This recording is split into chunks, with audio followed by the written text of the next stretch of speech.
Assalamualaikum warahmatullahi wabarakatuh. Yang terhormat para dosen penguji uji kinerja PPG Daljab Angkatan 1 tahun 2021. Perkenalkan, nama saya Trik Utaminingsih. Saya guru Mapel Akuntansi di SMK YMIK Jakarta Barat.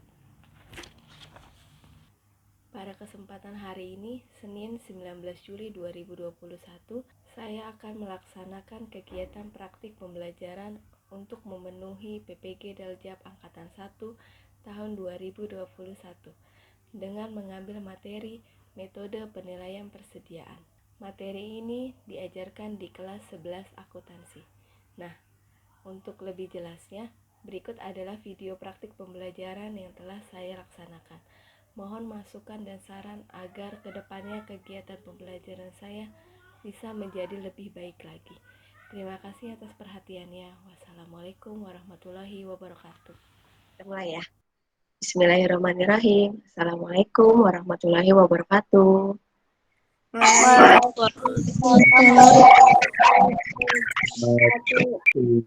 Apa kabar? Alhamdulillah baik, Bu. Alhamdulillah gitu. Oke, sebelum kita memulai pembelajaran hari ini, alangkah lebih baiknya kita berdoa terlebih dahulu kepada ketua kelas. Silakan dipimpin doanya. Iya, sebelum kita memulai materi hari ini, lebih baik kita berdoa sesuai masing-masing. Berdoa dimulai. Ya, selesai. Assalamualaikum warahmatullahi wabarakatuh. Waalaikumsalam warahmatullahi wabarakatuh. Masih semangat untuk mengikuti pelajaran hari ini? Iya, semangat ya semuanya. Oke, untuk hari ini Ibu akan absen terlebih dahulu untuk kehadiran kalian. Nanti yang namanya Ibu sebutkan tolong bilang hadir ya. Amanda Eka Budiani. Hadir, Bu. Anissa Lutfia. Hadir, Bu.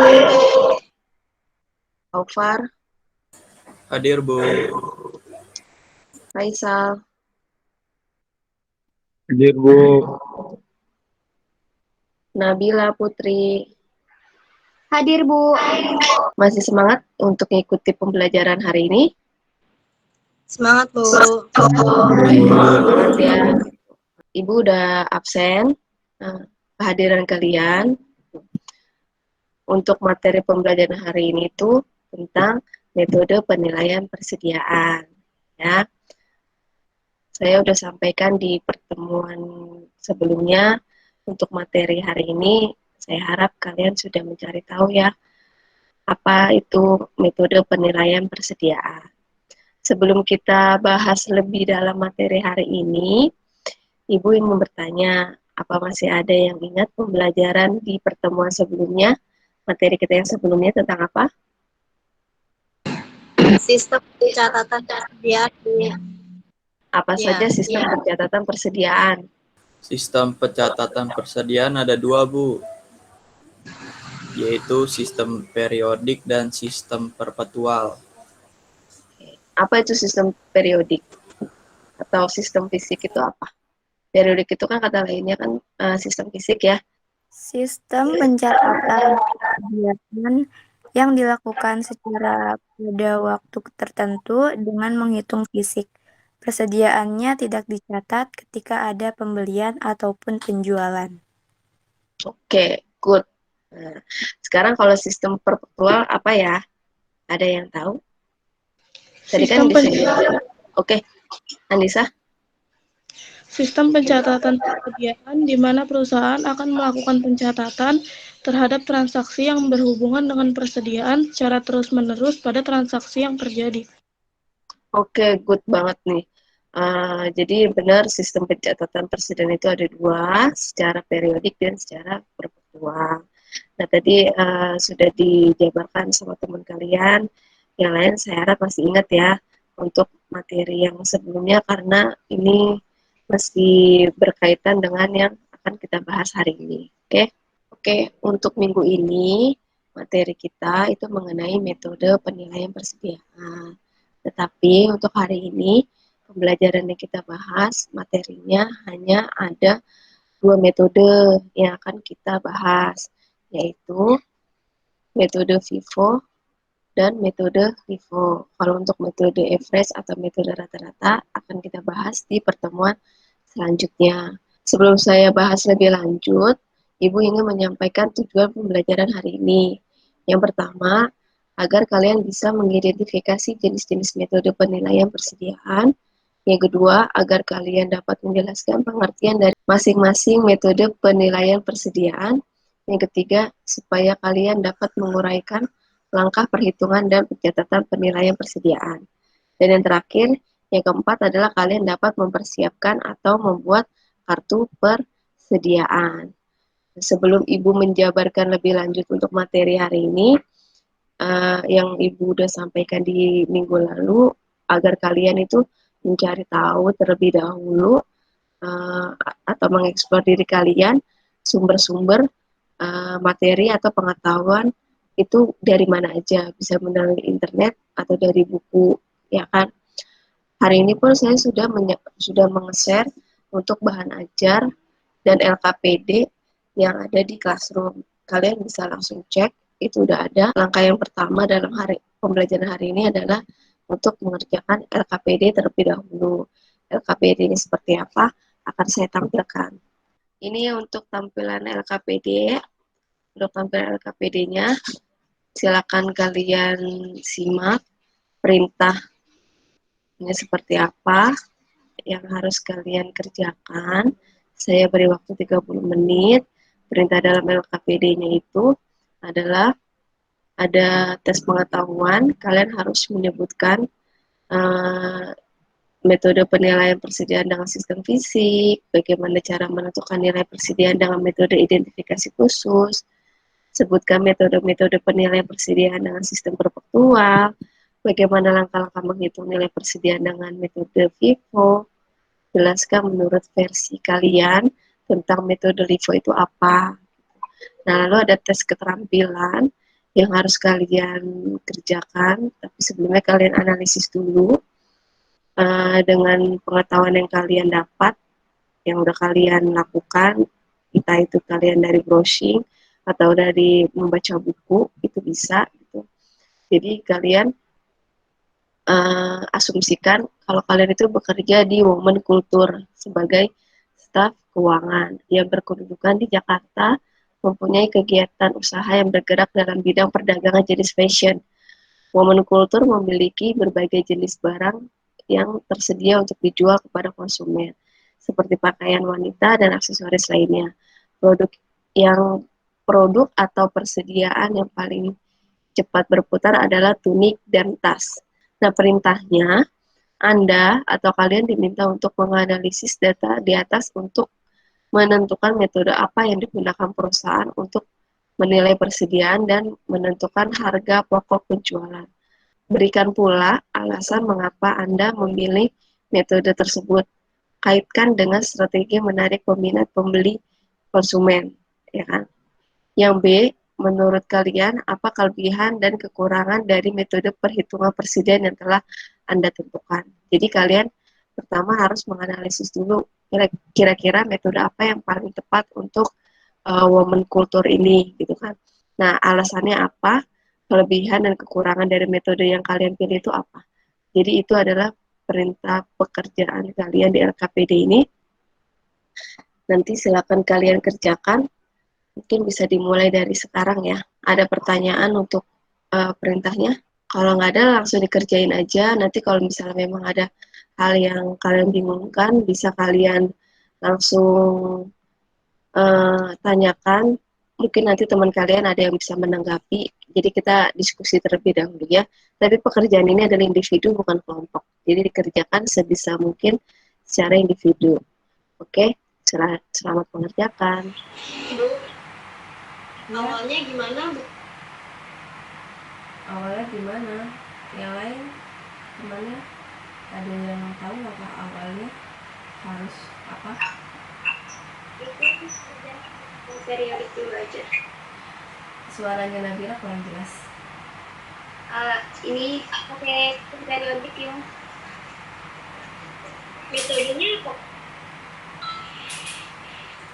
Ya, cari tahu mana metode kira-kira yang lebih tepat untuk diterapkan dalam perusahaan baju. Coba cari aja pengertiannya. Oke, makasih ya. Oke, sama-sama. Jadi silakan kalian kerjakan itu dua metode. Dari dua metode itu mana kira-kira yang lebih cocok untuk momen kultur, ya. Kaitkan tadi dengan kasus yang di LKPD untuk menarik peminat itu yang mana, ya, menarik pelanggan itu yang mana. Nah, terus kalau kalian udah pilih metodenya antara Vivo atau Livo, berarti kalian cari tahu kelebihan dan kekurangannya dari metode yang kalian pilih. Seperti itu ya. Anissa, kameranya dinyalakan biar saya tahu.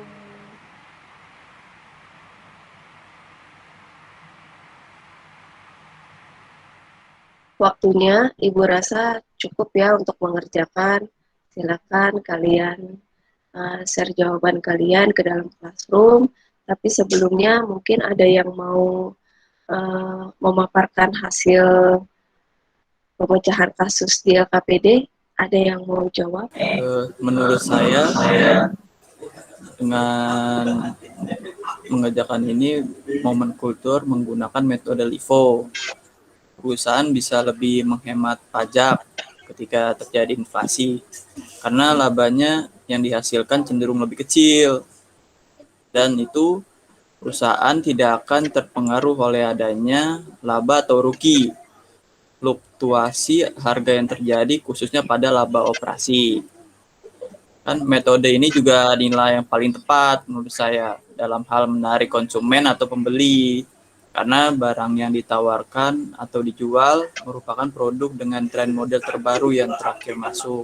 Oke, jadi menurut kamu adalah metode info. Ada lagi berarti kelebihannya atau kekurangannya dari metode ini? Kelebihan dan kekurangan itu pasti ada. Kalau kelebihan penerapan menggunakan metode LIFO itu satu, dalam membandingkan kos saat ini dengan pendapatan sekarang, kenaikan harga sangat konservatif. Operasional tidak dipengaruhi oleh untung atau ruginya dari fluktuasi harga dan lebih menghemat pajak.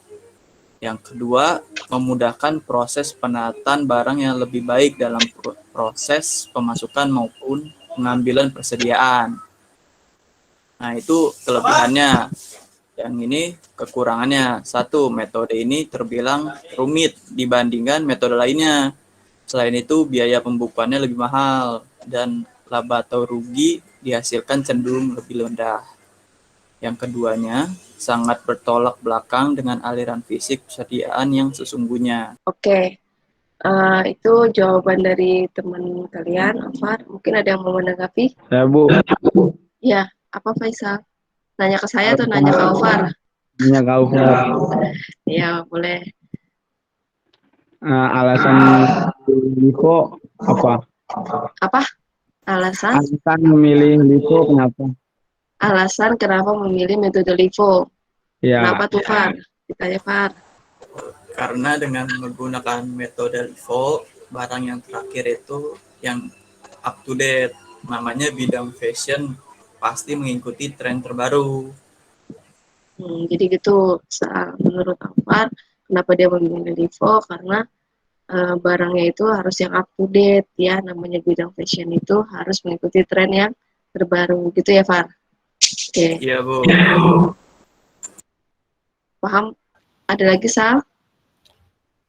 udah Bu, cukup. Ada lagi yang lain?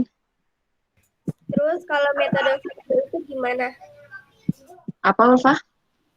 Kalau metode Vivo itu gimana? Kalau metode Vivo, ada yang mau menanggapi atau Afar lagi? Boleh? Saya lagi, Bu. Boleh.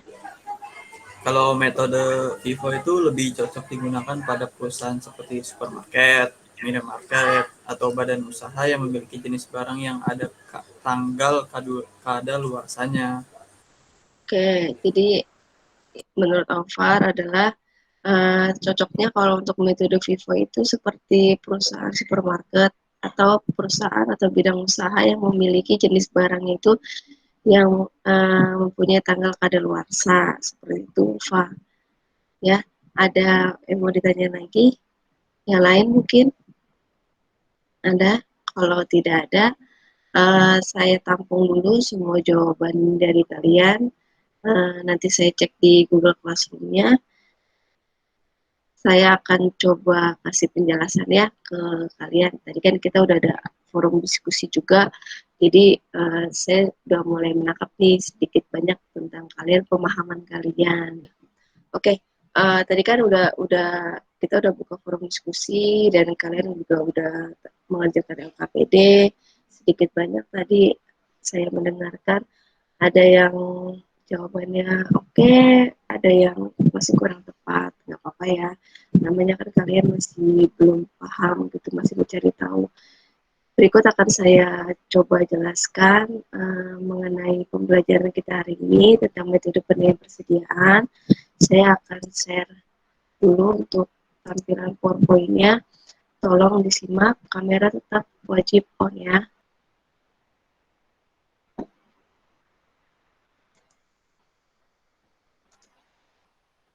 Kelihatan?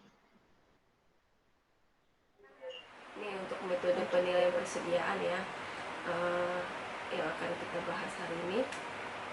Nah, terus ini ada peta konsepnya, sistem penilaian persediaan yang kita bahas.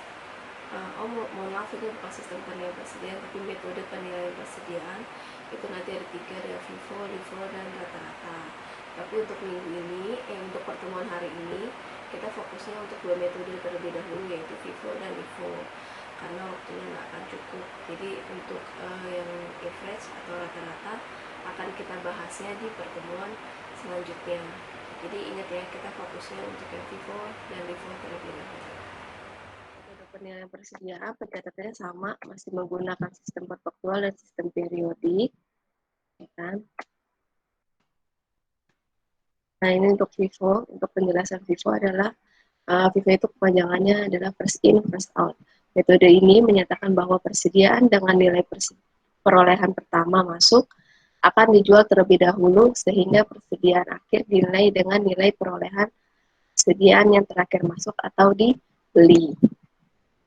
Nah, kelebihan dari metode FIFO adalah nilai persediaan di laporan keuangan lebih relevan. Yang kedua, laba perusahaan jauh lebih besar. Nah, kalau kekurangannya, pajak yang harus dibayar jauh lebih tinggi. Yang kedua adalah laba atau pendapatan perusahaan tidak akurat. Itu ada kelebihan dan kelemahan untuk metode FIFO. Lanjut untuk slide selanjutnya adalah contoh perusahaan yang menggunakan metode FIFO, yaitu tadi yang seperti dijelaskan Alvar, itu benar, ada supermarket, minimarket, perusahaan manufaktur, di mana mereka menjual produk atau mengolah dahulu produk tersebut menjadi bahan jadi dan dijual ke pelanggan. Ya, jadi benar kalau untuk yang metode FIFO, kalau saya sependapat ya, itu adalah digunakan di minimarket dan di supermarket. Oke, lanjut ya. Metode LIFO yaitu last in, first out. Metode ini menyatakan bahwa persediaan dengan nilai perolehan terakhir masuk akan dijual terlebih dahulu sehingga persediaan akhir dinilai dan dilaporkan berdasarkan nilai perolehan persediaan yang pertama masuk atau dibeli. Jadi perbedaannya untuk metode FIFO atau metode LIFO, kalau untuk metode FIFO kita menggunakan, coba saya tekankan ke kalian ya, sebenarnya itu kita tidak terpaku sama barangnya gitu, tapi harga pertama dalam perhitungannya itu adalah, kalau untuk dalam perhitungan adalah kita menggunakan harga pertama gitu. Tapi kalau untuk pengaplikasiannya ketika kamu jual terserah barang mana yang mau kalian jual terlebih dahulu, yaitu balik lagi seperti tadi yang contoh, kalau untuk metode FIFO memang lebih tepatnya digunakan untuk di supermarket yang memiliki tanggal kadaluarsa atau expired, karena kalau kita jual terlebih dahulu barang yang terakhir, nanti barang-barang yang pertama itu keburu expired seperti itu. Nah, makanya kalian harus tahu nih, jangan cuman misalnya menghitung aja gitu. Untuk perhitungannya tapi bebas, enggak. Untuk perhitungannya kalian itu tidak terpaku sama barang. Mana nih barang yang pertama, mana nih barang yang terakhir gitu. Kalau untuk perhitungannya kalian nggak usah pedulikan itu, tapi kalau untuk penjualannya, barang mana yang mau kalian keluarkan itu baru yang akan dipikirkan. Jadi kalau untuk perhitungannya kalian itu fokus sama harganya, harga yang pertama gitu. Jadi kalau untuk metode FIFO atau metode LIFO itu perhitungannya, penilaiannya balik lagi ke harga, bukan ke barangnya gitu. Tapi kalau untuk yang dijual, saya tekankan lagi itu baru ke barang mana yang mau kita jual terlebih dahulu, ya. Kelebihan dari kelemahan metode FIFO yaitu kelebihannya bisa menghemat pajak ketika inflasi, ya, ada kesalahan ketik. Yang kedua, laba atau rugi lebih aktual. Yang ketiga, jika harga naik, harga barang konservatif. Nah, terus keempat, keuntungan tidak dipengaruhi oleh fluktuasi harga. Nah, kekurangannya, laba atau rugi yang dihasilkan itu rendah. Metode ini dinilai lebih rumit gitu. Nah, contoh perusahaan yang menggunakan metode LIFO itu adalah pakaian atau toko baju. Nah, jadi kalau tadi jawaban kalian untuk kasus LKPD menjawabnya LIFO, itu menurut saya udah tepat ya, karena memang metode LIFO itu tadi yang dipaparkan oleh Alvar itu mengikuti tren gitu. Kalau misalnya bidang fashion, jadi kita yang selalu yang up to date gitu, yang kekinian gitu, model baju yang tren sekarang itu yang seperti apa gitu. Makanya untuk yang toko pakaian atau toko fashion itu menggunakan metode LIFO untuk jenis barangnya yang dijual atau yang dipajang di etalase gitu kan. Jadi kadang nggak mungkin kan kita masih pakai yang model pakaian itu yang lama, sedangkan model pakaiannya itu udah yang terbaru. Tapi kalau kalian perhatiin sebenarnya untuk fashion itu sebenarnya nanti akan terulang lagi sih, beberapa tahun lagi akan muncul lagi, beberapa tahun lagi akan muncul lagi seperti itu. Nah, coba kita pelajari tentang yang perhitungan untuk perpetual ya, untuk menggunakan metode FIFO. Kita coba metode FIFO terlebih dahulu. Ini soalnya kalian juga bisa lihat, ini PowerPoint udah saya share di Classroom, bisa kalian lihat ya. Untuk nama itemnya, jenis barangnya itu 127B, ya 127B. Nah, saya jelaskan di awal, untuk metode FIFO, metode LIFO, atau metode apapun itu, ketika ada penjualan, kamu abaikan dulu harga yang tertera di soal. Ya, nanti balik lagi ke metodenya, metode mana yang dipakai, itu adalah yang kita gunakan. Contohnya seperti ini.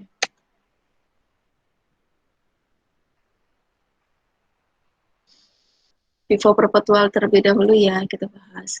Nah, ini adalah contoh kartu persediaan bagan. Jadi kalau untuk kalian mengerjakan metode sistem perpetual, itu menggunakan kartu persediaan seperti ini. Kalian bikin kotak seperti ini.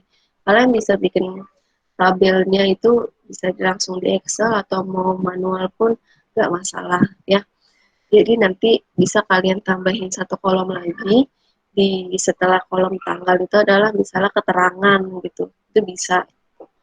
Kalau mau seperti ini aja pun juga nggak masalah gitu. Contoh kartu persediaan itu banyak, bisa kalian cari di internet, lebih jelasnya itu banyak. Yang pasti nanti di atasnya ini pasti ada identitas perusahaannya ya gitu. Cuma saya nggak tulisin karena memang nggak cukup. Tapi kalau di bahan ajar di modul saya itu ada, bisa kalian cek. Nah, yang pertama itu adalah perusahaan memulai usahanya dengan 10 unit barang jenis 127B senilai $200 gitu. Ini adalah saldo awalnya.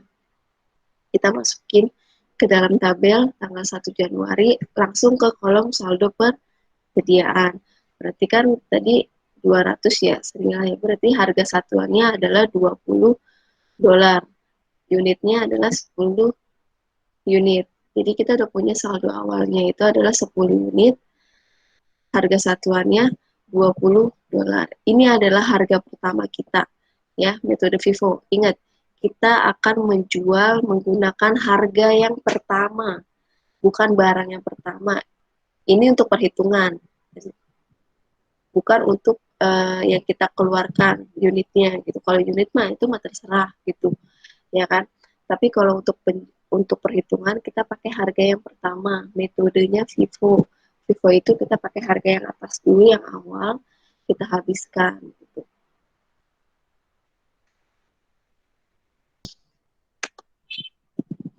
Nah, yang kedua yaitu transaksi tanggal 4 Januari, ada 7 unit barang 127B terjual seharga masing-masing $30. Ini transaksinya penjualan. Kita masukin ke dalam kartu persediaan di kolom penjualan ya. Karena ini penjualan, jadi kita masukinnya ke kolom penjualan. Tanggal 4, permintaan 7 unit. Kalian perhatikan, tadi di soal adalah $30, tapi di kartu persediaan ini dicatatnya $20. Kenapa? Balik lagi ke metode, tadi seperti yang saya bilang, kita pakai harga yang awal. Karena kita baru punya satu harga, yaitu $20. Berarti harga ini yang akan kita jual. Berarti 7 dikalikan $20, $140. Sisanya kita memiliki 3 unit. Karena awalnya kita punya 10 unit, kita jual 7 unit. Berarti kita punya 3 unit dengan harga $20.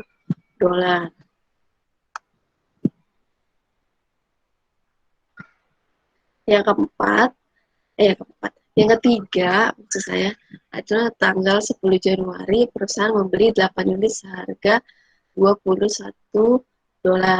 Ya, beda. Jadi kan di awal saya bilang kalau untuk penjualan kita abaikan, tapi kita fokus ke metode. Tapi kalau misalnya untuk pembelian kita mengikuti soal. Nah, ini ada harga baru yaitu $21. Berarti kalau kita balik ke kartu persediaan, kita sudah mempunyai berapa harga? Ada 2. Ya, ada 2 harga. Kenapa saya bilang 2 harga? Karena di tanggal 10 itu kita membeli 8 unit dengan harga terbaru yaitu $21. Kita pindahkan ke kolom persediaan, saldo persediaan. Kita tulis lagi harga yang awal, unit yang pertama itu adalah 3, harga yang pertama adalah $20, dan harga yang terbaru kita catat di bawahnya 8 unit, dan harga yang kedua adalah $21. Kenapa saya pisah? Kenapa nggak saya gabung aja unitnya? Padahal kalau di total kan kita punya 11 unit. Kenapa saya nulisnya itu terpisah 3 dan 8? Kenapa nggak saya jumlahin aja menjadi 11? Ada yang tahu nggak kira-kira? Karena beda harga. Ya, benar Anissa. Karena beda harga.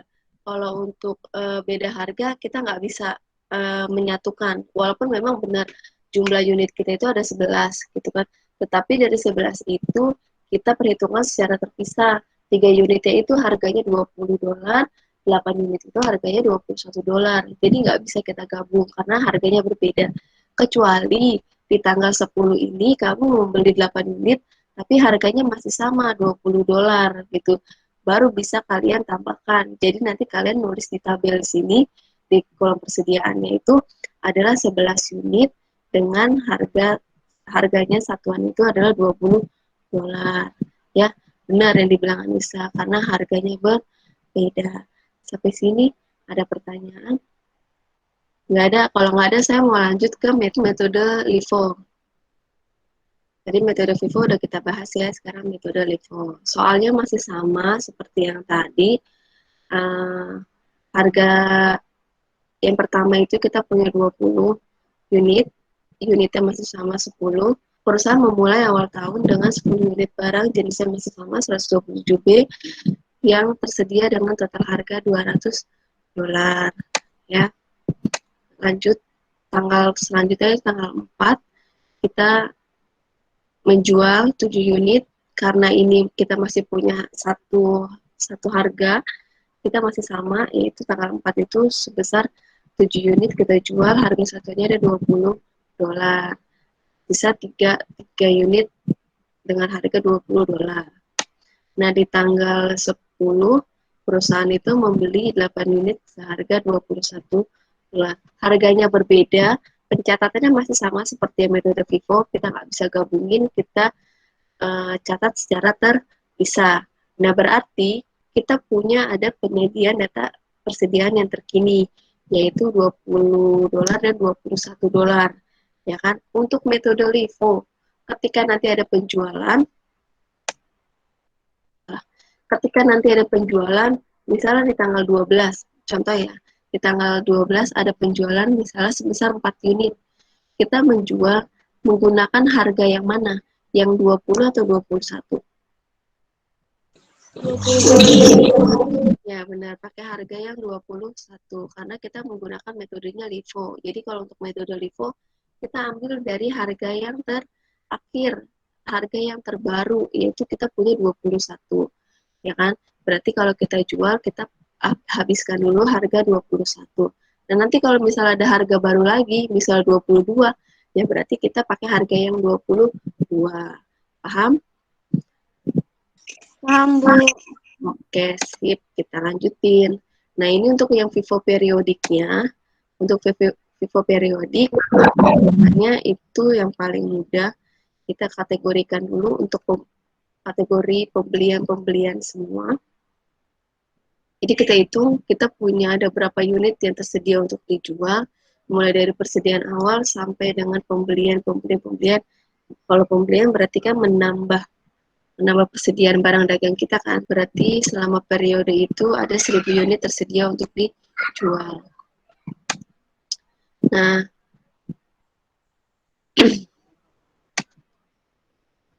nilai persediaan tersedia untuk dijualnya jumlahnya adalah $10.400. Ini adalah hasil perkalian ya. Ini semuanya adalah hasil perkalian. Dari 1.000 unit itu selama periode berjalan kita menjual 700 unit. Ya, 700 unit kita ambil dari yang paling atas, yaitu dari yang persediaan awal dulu kita habiskan. Gitu. Nah, makanya persediaan akhirnya kita memiliki $3.400.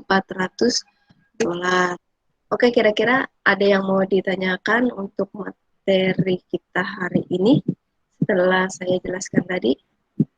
Bagaimana jika ada retur? Misalnya retur penjualan. Apakah dicatat di persediaan masuk atau persediaan keluar, Bu? Oke, retur. Sebelum saya yang jawab, mungkin teman kalian ada yang mau menanggapi, yang lain ada yang mau menanggapi, boleh? Saya coba jawab. Menurut saya, penjualan dicatat masuk. Misalnya kita jual 10 unit, terus diretur 2 unit. Berarti kan masuk lagi ke persediaan kita. Lalu jika penjualannya kredit, berarti piutang dagangnya tetap yang 10 unit atau yang 8 unit? Piutangnya menjadi 8 unit ketika sudah diretur. Bu, saya mau menambahkan. Boleh. Setelah saya coba searching, bisa saja ketika terjadi retur penjualan dicatat di kolom persediaan keluar. Namun, pencatatannya ditandai dengan minus atau tanda kurung. Misalnya, -2 untuk piutang yang piutangnya berkurang 2 sebesar 2 unit. Oke, ada lagi? Kalau nggak ada, mungkin saya coba tambahin ya sedikit.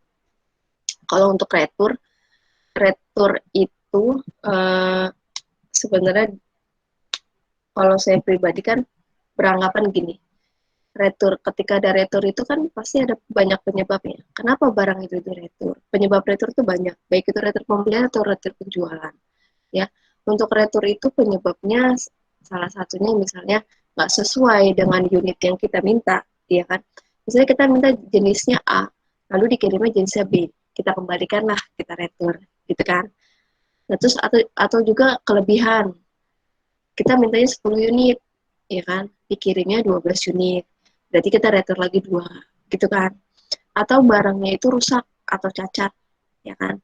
Kalau barangnya rusak atau barangnya cacat, kalau menurut saya gitu, kalian coba asumsikan gini, logikanya gini, kalau barang itu rusak atau barang itu cacat, ketika dikembalikan ke kita, mungkin nggak kita masukkan sebagai persediaan lagi?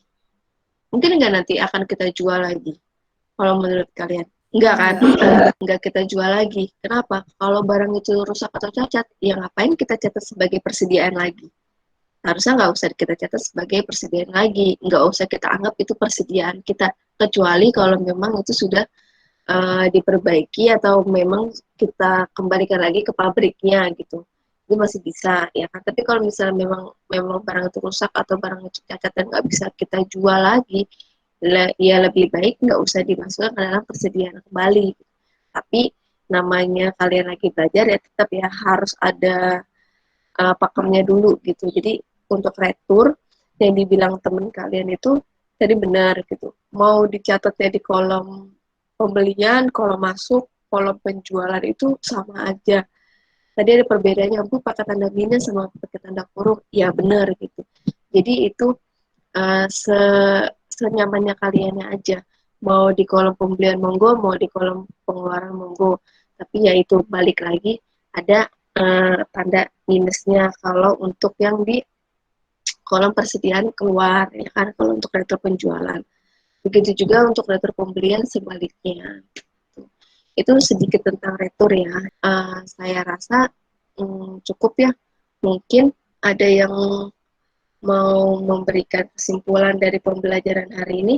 Apa Menurut kesimpulan saya materi tadi, untuk metode FIFO itu bisa disebut sebagai freeze in, freeze out. Adalah metode perhitungan terhadap barang persediaan yang baru masuk pertama kali ke perusahaan. Contoh perusahaan yang memiliki metode FIFO itu adalah perusahaan yang memiliki produk kadaluarsa. Bisa jadi kan contohnya tadi di sama Aufar ya Bu. Contohnya itu sebagai dan supermarket dan lain-lainnya. Oke, sip, good. Ada yang lain? Tambahan ya Bu. Hal yang harus diperhatikan dan ditekankan bukan unit atau barangnya yang dijual, namun harga pertama yang dijual ketika ada permintaan. Oke, good. Berarti udah paham ya apa itu FIFO, apa itu LIFO, nah terus juga komponen-komponen yang lainnya gitu. Jangan lupa ada soal evaluasi yang tadi saya kasih tahu. Silakan kalian kerjakan, sudah saya share juga di Classroom, boleh dicek gitu. Terus untuk pembelajaran hari ini saya rasa cukup selesai gitu. Alhamdulillah untuk 2 metode kita sudah, yaitu FIFO dan LIFO. Pertemuan selanjutnya kita tinggal bahas yang average. Silakan kalian cari tahu untuk metode yang average itu seperti apa. Terima kasih untuk waktunya, tetap jaga kesehatan, dan saya juga mohon doanya sama kalian, semoga saya cepat-cepat negatif, karena memang saya lagi isolasi mandiri, hari ini baru hari kelima. Untuk mengakhiri pertemuan kita hari ini, silakan ketua kelas pimpin doanya. Hari ini sebelum kita mengakhiri materi hari ini, akan lebih baik kita berdoa sesuai kepercayaan masing-masing. Berdoa dimulai. Ya, Assalamualaikum warahmatullahi wabarakatuh. Waalaikumsalam warahmatullahi wabarakatuh. Tetap jaga prokes ya dimanapun kalian berada, rajin cuci tangan, masker, pakai double gitu, hindari kerumunan, dan tetap safety semuanya. Sampai berjumpa di pertemuan berikutnya. Bye.